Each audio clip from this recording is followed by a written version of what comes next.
Olá, como vão? Tudo bem? Estou aqui com vocês novamente para falar mais uma vez sobre sexualidade. Espero que vocês estejam acompanhando os vídeos, que estejam gostando. Curtam, compartilhem, inscrevam-se no canal. Me acompanhem também nas redes sociais, no Instagram, no Facebook, na Clínica Payon ou Payon, como queiram. E é um prazer estar aqui falando com vocês. Estou esperando as perguntas ainda, né? Quero que vocês comentem lá, façam perguntas, tragam aquelas curiosidades que vocês tiverem, tá bom? Sobre o que nós vamos falar hoje, né? Hoje eu vou falar um pouquinho sobre as disfunções sexuais. Vou iniciar falando sobre as disfunções sexuais e depois nos vídeos seguintes a gente continua, ok? Então, para falar das disfunções sexuais, é importante lembrar um pouquinho do ciclo de resposta sexual, que compreende basicamente 3 fases, tá? A primeira fase é a fase do desejo, né? Que é a fase em que o organismo e o indivíduo psiquicamente começa a se mobilizar para buscar o seu objeto de desejo, seja um homem, seja mulher. E aí a gente tem esse primeiro momento de mobilização, muito mais, às vezes, psíquica do que física. Em seguida, a gente tem a fase da excitação, que é quando o corpo se prepara fisicamente para o ato sexual. No caso do homem, ele começa a ter um entumecimento dos órgãos genitais, né, e é o que vai levar à possibilidade da ereção. E na mulher, a lubrificação, o entumecimento vaginal também, que também vai preparar a mulher para receber, né, esse ato sexual. A terceira fase é a fase do orgasmo, é a fase em que há o que a gente chama de platô e depois a resolução, né? Então isso vai acontecer após a realização desse prazer mais intenso, vamos dizer assim, o clímax, ok? E aí, por que eu estou falando das fases, né, do ciclo da resposta sexual? Porque uma disfunção sexual ela vai ocorrer se a gente tiver algum entrave em uma dessas fases. Então a gente pode ter uma disfunção na fase do desejo, né, que é quando o indivíduo tem um desejo hipoativo, quer dizer, ele praticamente não tem desejo, né, ou ele tem uma inibição do desejo sexual. Pode haver um desejo hiperativo, né, onde há um desejo excessivo de atuar a sexualidade, e a gente pode ter a assexualidade, ok? Outras disfunções vão estar relacionadas à fase da excitação, por exemplo. Então não há, no caso do homem, a condição de ter ereção, né, que é o que comumente, popularmente se chama de impotência sexual, mas a gente considera tecnicamente como sendo disfunção erétil.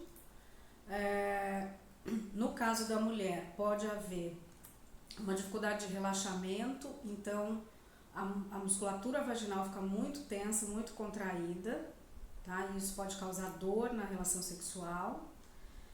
E aí podemos ter também algumas disfunções relacionadas à fase do orgasmo, que seria a anorgasmia, né? Não consigo chegar ao orgasmo. Isso acontece bastante com as mulheres e assim, não é incomum, né? Depois eu vou falar um pouquinho o que pode acarretar isso.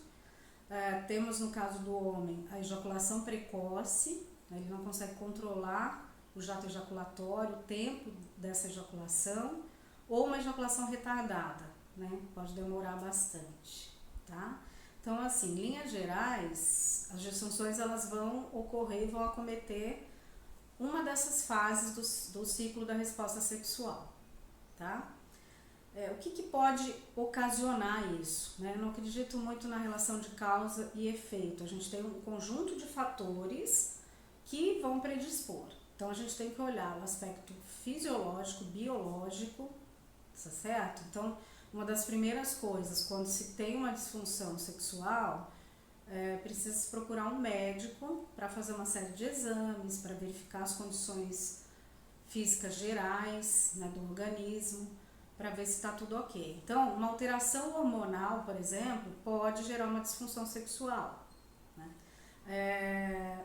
Determinados medicamentos, medicamentos para o coração, medicamentos para diabetes, o próprio quadro da diabetes. Então isso pode gerar uma série de alterações físicas e fisiológicas que vão gerar uma alteração no ciclo da resposta sexual, tá? Então é preciso verificar, né, com o médico, fazer um exame clínico, exames laboratoriais, né, fazer uma escuta da história de doenças na família, para conhecer bem essa condição. E é claro, tem uma série de fatores psicológicos também que podem gerar essas disfunções, né, que podem estar na etiologia, na base dessas disfunções. Por exemplo, situações traumáticas vivenciadas, né, situações de abuso ou mesmo relações abusivas podem gerar traumas, bloqueios que vão gerar uma dificuldade ou podem gerar uma dificuldade sexual.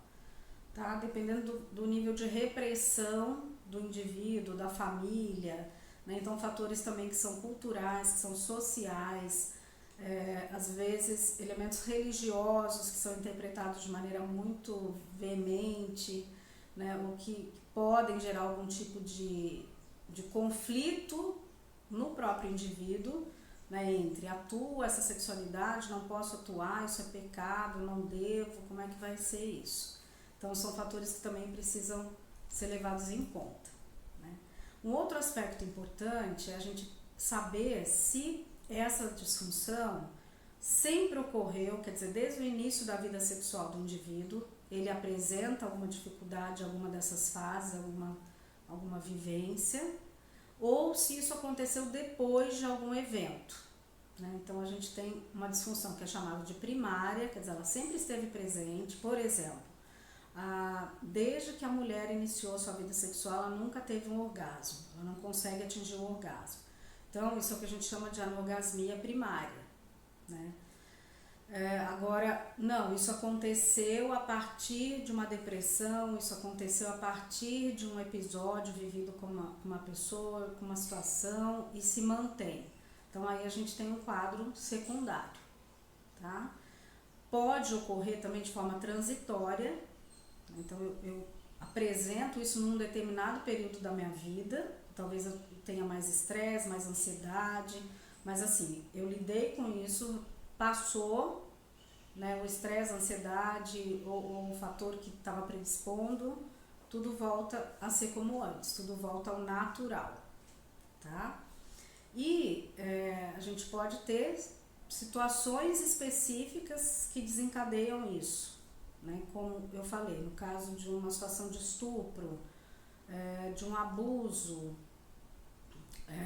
ou então uma situação traumática vivida de alguma forma, mas que acaba fazendo um link com a questão emocional e sexual, né? Então, muitos relacionamentos às vezes são tóxicos, são abusivos e podem gerar medos, dificuldades mesmo para que a pessoa se entregue, né, se permita estar numa relação.